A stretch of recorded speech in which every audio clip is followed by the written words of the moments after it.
मित्रों, आज की इस वीडियो में हम आपको बताएंगे कि वे कौन सी 3 चीजें हैं जिन्हें प्रत्येक पुरुषों को अपनी पत्नी की अवश्य देखना चाहिए। मित्रों, आपका ज्यादा समय नष्ट न करते हुए कहानी को शुरू करते हैं। द्वापर युग में द्वारका नगरी की महिमा अनंत थी और उसके मध्य में स्थित भगवान श्री कृष्ण का राजमहल अद्भुत सौंदर्य और दिव्यता का प्रतीक था। भगवान श्री कृष्ण अपने स्वर्ण सिंहासन पर विराजमान थे। उनके चारों ओर उनकी रानियां और सेवक गण उपस्थित थे। एक दिन देवी सत्यभामा, जो श्री कृष्ण की प्रिय पत्नी थीं, उनके समक्ष आईं। सत्यभामा के मन में एक प्रश्न उमड़ रहा था जिसका उत्तर केवल श्री कृष्ण ही दे सकते थे। सत्यभामा ने विनम्रता से कहा, प्रभु, आप तो संसार के सभी रहस्यों के ज्ञाता हैं। कृपा कर मुझे बताइए, कौन सी ऐसी 3 चीजें हैं जिन्हें पति को अपनी पत्नी में देखना चाहिए, जिनसे वह कभी भी गरीब नहीं होता। श्री कृष्ण ने सत्यभामा की ओर देखकर हल्की मुस्कान के साथ कहा, हे प्रिय, यह प्रश्न न केवल जीवन की भौतिक संपन्नता से जुड़ा है, बल्कि यह आध्यात्मिक उन्नति का भी मार्ग है। देवी सत्यभामा, श्री कृष्ण ने कहा, यह प्रश्न का उत्तर समझने के लिए मैं तुम्हें एक कथा सुनाता हूं। इस कथा के माध्यम से तुम जान सकोगी कि कौन सी 3 चीजें हैं जिन्हें पति को अपनी पत्नी में देखना चाहिए और कैसे ये चीजें उसे कभी गरीब नहीं होने देती। सत्यभामा ध्यानपूर्वक सुनने लगी और श्री कृष्ण ने कथा की शुरुआत की। बहुत पहले की बात है। किसी राज्य के एक छोटे से गांव में रामकुमार नाम का एक व्यक्ति रहता था। रामकुमार और उसकी पत्नी सुनीता की शादी को 10 साल हो चुके थे। रामकुमार गांव के सबसे ईमानदार और मेहनती व्यक्तियों में से एक था। उसकी उम्र लगभग 35 साल की थी और उसने अपनी जिंदगी का एक बड़ा हिस्सा अपने छोटे से खेत में कड़ी मेहनत करते हुए बिताया था। हालांकि उसके पास बहुत बड़ी संपत्ति नहीं थी, लेकिन जो कुछ भी था उससे वह और उसकी पत्नी ठीक ठाक जीवन व्यतीत कर रहे थे। सुनीता, रामकुमार की पत्नी, शुरू से ही अलग स्वभाव की थी। सुनीता का व्यक्तित्व बहुत ही रहस्यमय और गंभीर था। उसकी सुंदरता के चर्चे पूरे गांव में थे, लेकिन उसकी दुष्ट प्रवृत्ति और स्वार्थी स्वभाव ने उसके इस सौंदर्य को एक गहरी स्याही में डुबो रखा था। रामकुमार को उसकी इस प्रवृत्ति का आभास शादी के कुछ ही महीनों बाद हो गया था, लेकिन उसने हमेशा उसे बदलने की उम्मीद में अपनी चुप्पी बनाए रखी। शादी के पहले साल में ही सुनीता की वास्तविकता खुलकर सामने आने लगी थी। वह हमेशा रामकुमार से अधिक पैसे और ऐशो आराम की चीजें मांगती थी। उसकी बातें कभी संतुष्ट करने वाली नहीं होती थीं। जहां रामकुमार को अपने खेत में दिन रात मेहनत करनी पड़ती थी, वहीं सुनीता घर में बैठकर आराम करने की आदी थी। उसे यह महसूस नहीं होता था कि रामकुमार उसके लिए क्या कुछ कर रहा है। गांव के लोग भी सुनीता से बहुत दूर रहते थे। वह दूसरों से बहुत ही अभिमानपूर्वक और कठोरता से बात करती थी। गांव की महिलाओं को उससे बात करना पसंद नहीं था, क्योंकि वह हमेशा दूसरों के साथ बुरा व्यवहार करती और उन्हें नीचा दिखाने की कोशिश करती। सुनीता को इस बात की परवाह नहीं थी कि लोग उसके बारे में क्या सोचते हैं। उसकी दुनिया बस अपने तक सीमित थी, अपनी इच्छाओं को पूरा करना और अधिक से अधिक संपत्ति हड़पना। रामकुमार को अपनी पत्नी के इस स्वभाव से बहुत दुख होता था, लेकिन वह एक शांत और सहनशील व्यक्ति था। वह हमेशा भगवान में विश्वास करता था और सोचता था कि समय के साथ सब कुछ ठीक हो जाएगा। हालांकि उसकी आर्थिक स्थिति ज्यादा अच्छी नहीं थी, लेकिन वह दिन रात खेत में मेहनत करके अपने परिवार के लिए पर्याप्त भोजन और थोड़ी बहुत धनराशि जुटा लेता था। सुनीता, हालांकि रामकुमार की मेहनत को कभी नहीं सराहती थी। उसे हमेशा लगता था कि रामकुमार कुछ नहीं कर रहा है और वह उससे अधिक की हकदार है। वह हमेशा उसे यह जताने की कोशिश करती कि वह अपनी जिंदगी बेहतर बना सकती थी अगर उसने किसी और से शादी की होती। सुनीता को हमेशा से यह शिकायत रहती थी कि रामकुमार उसे वह जीवन नहीं दे पाया जो वह चाहती थी। एक बड़ा घर, ढेर सारा पैसा और आराम की जिंदगी। रामकुमार इन बातों को सुनकर बहुत दुखी होता, लेकिन वह अपनी पत्नी के प्यार में इतना डूबा था कि उसने कभी उसकी कठोर बातों का जवाब नहीं दिया। वह हर दिन मेहनत करता और उम्मीद करता कि एक दिन सुनीता की सोच बदल जाएगी। धीरे धीरे सुनीता का व्यवहार और भी ज्यादा खराब होता गया। वह अब खुलकर रामकुमार के सामने अपनी असंतुष्टि जाहिर करने लगी थी।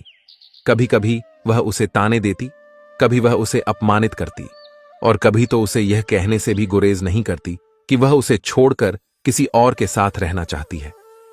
रामकुमार के लिए यह सब बहुत कठिन था, लेकिन उसने कभी हार नहीं मानी। समय बीतता गया और सुनीता के मन में लालच और गहरा होता गया। उसे लगने लगा कि अगर वह रामकुमार के साथ अपनी पूरी जिंदगी बिताएगी तो उसे कभी वह सब कुछ नहीं मिलेगा जिसकी वह लालसा करती है। उसके मन में अब यह बात घर कर चुकी थी कि रामकुमार से छुटकारा पाने का एकमात्र रास्ता उसकी हत्या करना है।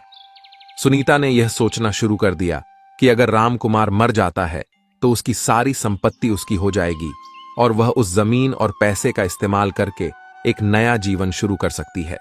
उसके मन में धीरे धीरे यह विचार ठोस रूप लेने लगा और वह रामकुमार को मारने की योजना बनाने लगी। एक रात जब रामकुमार खेत से लौटकर घर आया तो सुनीता ने उसे खाने में जहर मिलाने की योजना बनाई, लेकिन उसने सोचा कि अगर वह सीधे सीधे जहर देगी तो शक की सुई उसके ऊपर आ सकती है। इसलिए उसने फैसला किया कि वह धीरे धीरे उसे बीमार करेगी ताकि किसी को भी इस बात का पता न चले कि वह उसकी हत्या कर रही है। अगले कुछ हफ्तों में सुनीता ने रामकुमार के खाने में धीरे धीरे जहर मिलाना शुरू कर दिया। यह जहर तुरंत असर नहीं करता था, बल्कि धीरे धीरे शरीर को कमजोर करता था। रामकुमार को शुरू में कोई खास शक नहीं हुआ, क्योंकि उसे लगता था कि यह मौसम की मार है या उसकी कड़ी मेहनत का परिणाम। जैसे जैसे दिन बीतते गए, रामकुमार की हालत और बिगड़ने लगी। उसे हमेशा थकान महसूस होती और वह बिना किसी स्पष्ट कारण के बीमार रहने लगा। गांव के डॉक्टरों ने भी उसकी हालत पर विशेष ध्यान नहीं दिया, क्योंकि उन्हें यह एक सामान्य बीमारी लगती थी। रामकुमार ने भी इसे गंभीरता से नहीं लिया और सोचा कि कुछ दिनों में वह ठीक हो जाएगा। इस दौरान सुनीता ने रामकुमार की बीमारी का बहाना बनाकर उसकी संपत्ति और पैसों पर अपना कब्जा जमाना शुरू कर दिया। उसने धीरे धीरे अपने फायदे के लिए कई चीजें अपने नाम करवा लीं। रामकुमार की कमजोर होती हालत देखकर उसका दिल और भी कठोर हो गया। वह अब पूरी तरह से निश्चिंत थी कि उसकी योजना सफल हो रही है। एक रात सुनीता ने तय किया कि अब वक्त आ गया है कि वह अपनी योजना को अंतिम रूप दे। उसने रामकुमार के खाने में घातक मात्रा में जहर मिलाया और उसे बड़े प्रेम से खाने परोसा। रामकुमार, जो अपनी पत्नी पर हमेशा से भरोसा करता था, बिना किसी शक के खाना खा गया। खाना खाने के कुछ ही घंटों बाद रामकुमार को तेज दर्द महसूस होने लगा। उसकी हालत तेजी से बिगड़ने लगी और वह बिस्तर पर गिर पड़ा। सुनीता, जो उसके पास बैठी थी, उसे मरते हुए देख रही थी, लेकिन उसके चेहरे पर कोई भावनात्मक प्रतिक्रिया नहीं थी। उसकी आंखों में केवल अपने लक्ष्य की सफलता की चमक थी। रामकुमार ने अपनी आखिरी सांस ली और सुनीता को यह एहसास हुआ कि अब वह अपने उद्देश्य में सफल हो चुकी है। रामकुमार की मृत्यु के कुछ दिन बाद गांव में यह खबर तेजी से फैलने लगी कि वह बीमारी के कारण गुजर गया। लोगों ने पहले इसे सामान्य घटना माना, क्योंकि रामकुमार पिछले कुछ हफ्तों से बीमार था। गांव में यह धारणा बन गई थी कि अत्यधिक परिश्रम और खराब स्वास्थ्य के कारण उसकी मृत्यु हुई। सुनीता ने बड़े ही सटीक ढंग से अपना खेल खेला था, लेकिन उसकी चालों में एक कमी थी, लालच।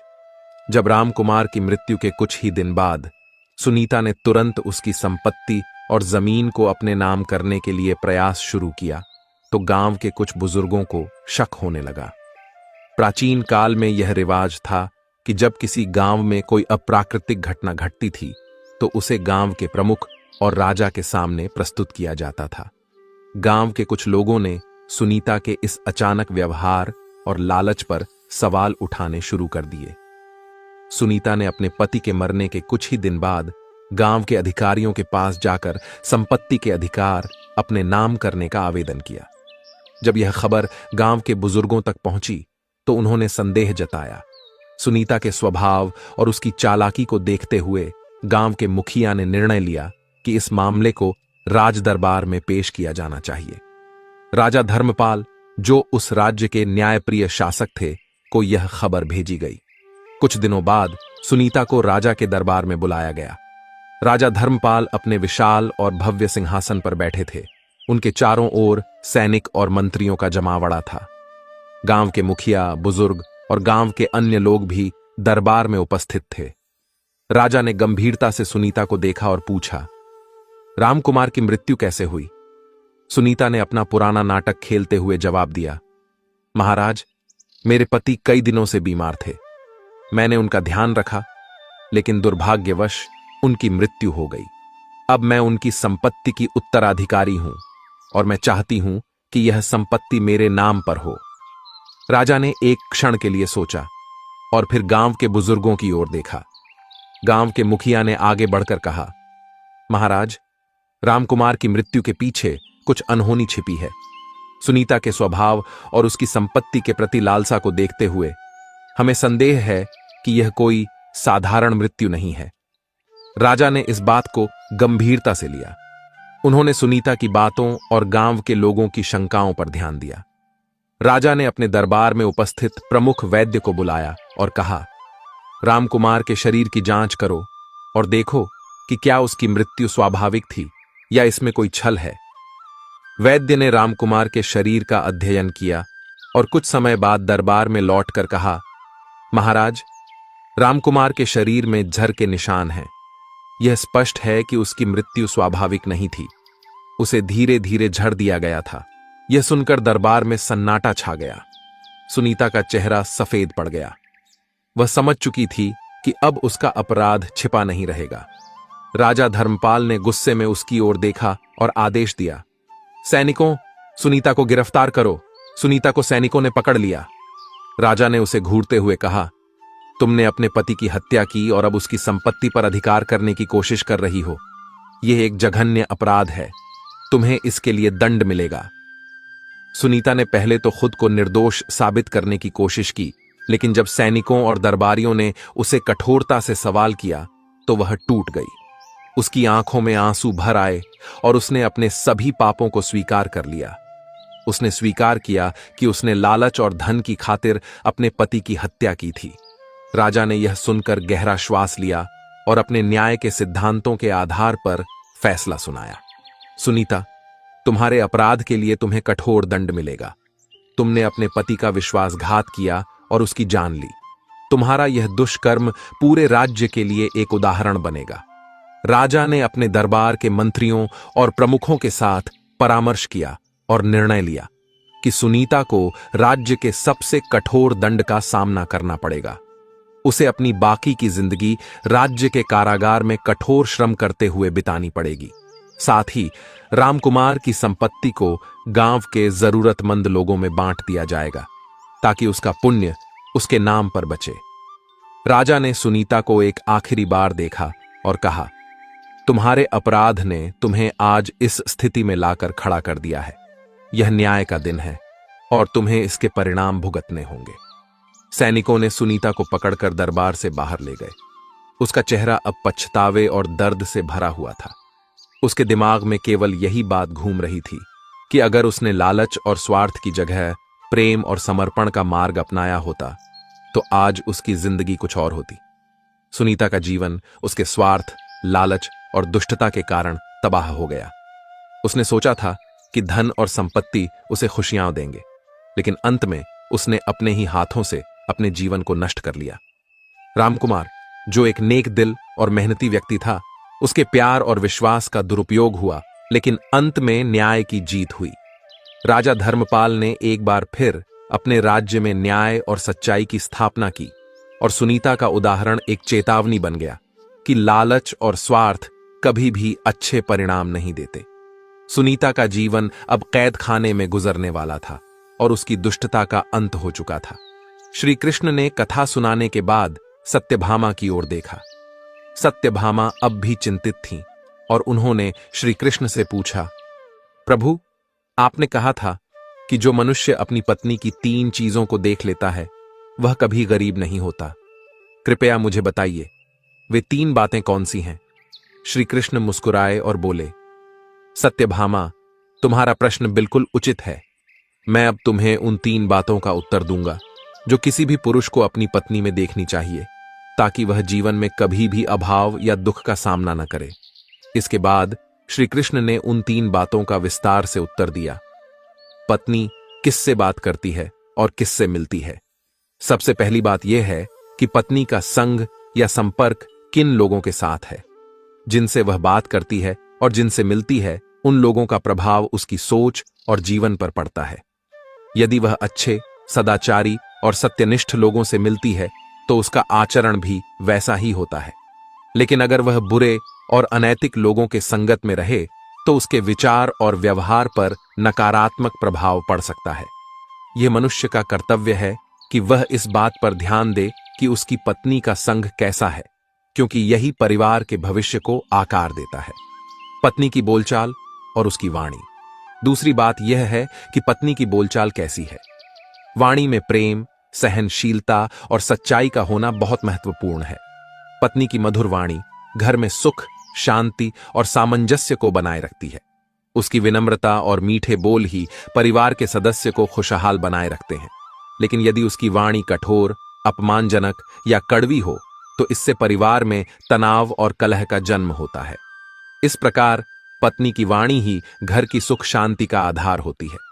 पत्नी का चाल चलन। तीसरी और सबसे महत्वपूर्ण बात यह है कि पत्नी का आचरण कैसा है। पत्नी का चरित्र, उसकी निष्ठा और मर्यादा ही उसकी असली पहचान होते हैं। उसका चाल चलन यदि धर्म और नैतिकता के अनुरूप है तो वह पूरे परिवार को सुरक्षित और सुखी बनाए रखती है। वह घर की लक्ष्मी बन जाती है और अपने पति के साथ साथ पूरे परिवार का कल्याण करती है। लेकिन यदि उसका आचरण अनुचित हो और उसमें लोभ या छल कपट हो तो वह परिवार की बर्बादी का कारण बन सकती है। श्री कृष्ण ने अंत में कहा, इन 3 बातों का ध्यान रखने वाला पुरुष जीवन में कभी गरीब नहीं होता। पत्नी का सच्चा आचरण, उसकी सही संगति और उसकी मधुर वाणी ही वह संपत्ति है जो जीवन भर खुशहाली और समृद्धि लाती है। श्री कृष्ण ने जब सत्यभामा को उन 3 महत्वपूर्ण बातों का उत्तर दिया तो सत्यभामा ने सिर झुकाकर भगवान को प्रणाम किया और उनके ज्ञान को स्वीकार किया। उन्होंने समझ लिया कि परिवार की असली संपत्ति स्त्री के व्यवहार, उसकी संगति और उसकी वाणी में होती है। यदि आपको यह कथा पसंद आई हो तो कृपया वीडियो को लाइक, शेयर करें और कमेंट में राधे राधे, जय श्री कृष्ण जरूर लिखें। साथ ही हमारे चैनल को सब्सक्राइब करें ताकि आप और भी ऐसी ही प्रेरणादायक कथाएं सुन सकें। जय श्री कृष्ण।